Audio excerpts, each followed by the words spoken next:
What's up, everybody? Welcome back to Guitar Wishes and your Guitar Wish of the Day. This is Lee coming to you once again from the beautiful Guitar Wishes facility here in downtown Lincoln, North Carolina. Today, we're very excited to have in the shop with us. So we're still open. People are walking around, but Mr. Jeff Reid's here with. Jeff, how are you? How you doing, Lee? Good to see you. It's good to see you. He's from this area, and he's actually in the Hall of Fame, North Carolina Music Hall of Fame, and that was 2015? 2015, yes. Yeah, so congratulations on that. Tell me about that experience, what that's like. It was very good.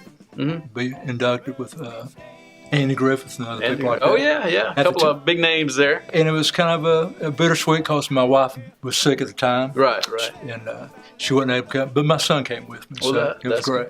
That's great. And now Jeff is famous for the song, the beach music song, Myrtle Beach Days. Wrote that. I did. Back in 70? I wrote it in 75 when I was living in Myrtle Beach, and then the Shaker version in 1978. Okay. Myrtle Beach Days, we'll have some fun in the waves. I don't care what the West Coast says, 'cause I love those Myrtle Beach.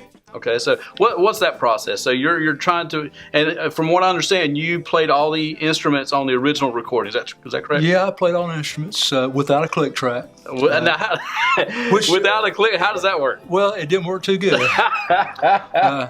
And my lead vocal, I would say that I don't have a very strong lead vocal. I have a vocal like Paul Simon or Jerry Beckley, the guy from America, but they have distinct vocals. I never did work on mine. But it was, the original version sounded like Killer Queen by the band Queen. Yeah, sure. The piano, and then when I joined the Shakers, we were called Blacksmith in 78. Bo had been with the beach band, the Catalinas, Bo Schrons. Right. And he had a song called Sometimes Calling Me, which is a big beach song. Sure, Catalinas. yeah, great. And so he said, why don't we take an old song of yours, Myrtle Beach Days, and make it beach song? So I just changed the keys to it. Right. And it's still the same melody. It was an E going, Myrtle Beach Days. Oh, yeah. And then I changed to C major 7th, Myrtle Beach Days. Wow. So that's what I did. That's a great song. Well, thank you. Great song. And now I asked you earlier, I said, do you consider yourself a musician, a writer, a studio engineer? What do you consider yourself? And a good friend of ours, Kevin, said all of the above. So. Well, I always wanted to be one of those people. I always wanted to be like McCartney, who would play all the instruments, Todd Rundgren. Sure. But I have some talent, but they have immense talent. Cool. And, well, I'm just being honest.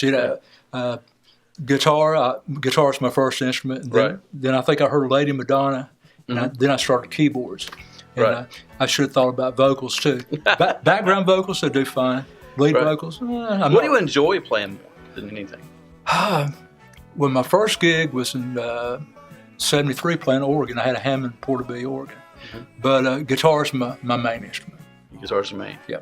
And last time I was over at your studio, I actually was with a little band back in the day, and we recorded there, and you had a Brian May. Still have it. Yeah. And now, is that your go-to? The one that is my baby. Is it? Yeah. That came out in 84, Guild. Yeah, sure. And when me and my wife were dating at the time, I can tell you it's the day before the space shuttle, Challenger. Oh, yeah. So it's January 20th. 86. Yeah, January 27th, 86, yeah. And so I said, guess what I got? She said, studio? I said, no. I said, Brian May guitar. So I kept it, and I kept my 74 Les Paul. Kevin worked on, and that's the only 2 electric guitars I still have left. And I'm still looking at some of these guitars, which if you're a guitar player, this is like a candy store. It is. I mean, it really is. There's an SG over there. I used to have a brown SG and Stratocaster, Telecaster. And y'all have all those here and a bunch of them. Well, the thing we've always said is guitars speak to people. So people come in, and if you're a Les Paul guy, they speak to you. A Strat guy, they speak to you.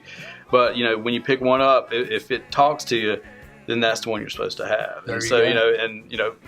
If you're not a musician or a guitar player, you don't understand what we're talking about. But I really feel like that's the case. With the Brian May guitar, I have real small hands, and it has 24 frets. And so they made 300 of the original Guild, and he didn't like the DiMarzio pickups Brian May did. Right. I've got number 237. Wow. So. Well, you told me a little while ago that you closed your studio. In 2005. In 2005. And what do you miss about that? Well, I guess when I wrote my last album in 2008, I sound like I was repeating myself. Same chords. I'm going, well, that sounds like that song I did about 5 years ago. And then I just got tired of it. So it just, you lost the passion for it? I never lost passion for music. I lost passion for some people not showing up, and some people not paying. Things like that. Yeah, I hear that. I mean, you have to be pretty strong and tough in this business world of music. Yeah. And I don't have that. I guess you got to be Gene Simmons or something like that. Maybe so. Yeah. But I hear that's an epidemic. People come in and record, and you never get paid. So. Well, I mean, I'm probably all sorts of business. If you're self-employed. Oh, sure. Yeah, sure. And as far as actually going out and playing shows, do you miss that? I miss the friendship, and everybody's trying to get me to come back out and play. Right. Right. Because they can't believe I've lost that. I haven't performed since Valentine's 2015. Is that right? Yeah. What was your last show? It was at Peninsula Club, Lake Norman, with a band called Deja Vu. Deja Vu. And it was a group called the Spontanes, and they had a 50s act like Sean I know I call Harley Hog and Rockers. Right. And Rick Higgins was part of the Spontanes. And so when he quit, I quit. So, really? Yeah, I enjoyed playing for Rick. Do you ever get the itch to go back out? I get the itch to play music and to listen to good music. I don't get the itch for certain things. I'll just leave it at that.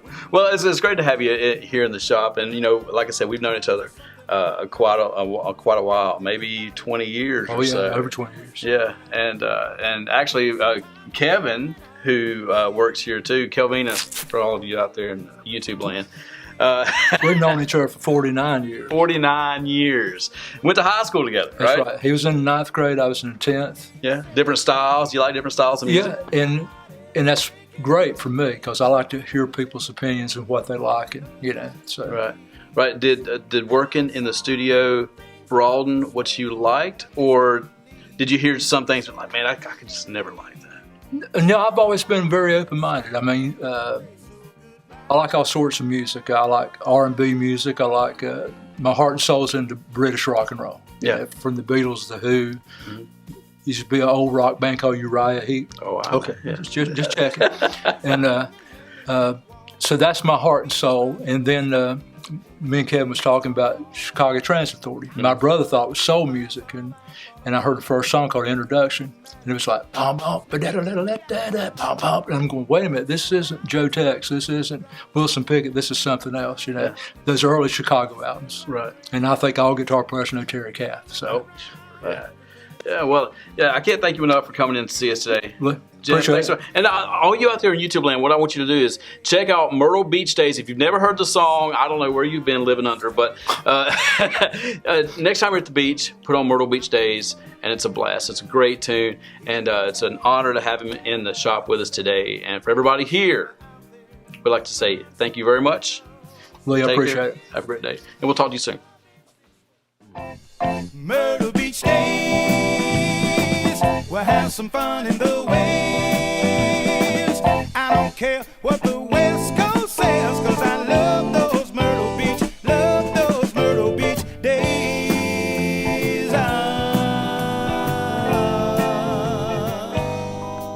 And actually, we've got a new Teton acoustic, if you wouldn't mind playing us out for a second. Sure. I'll do it.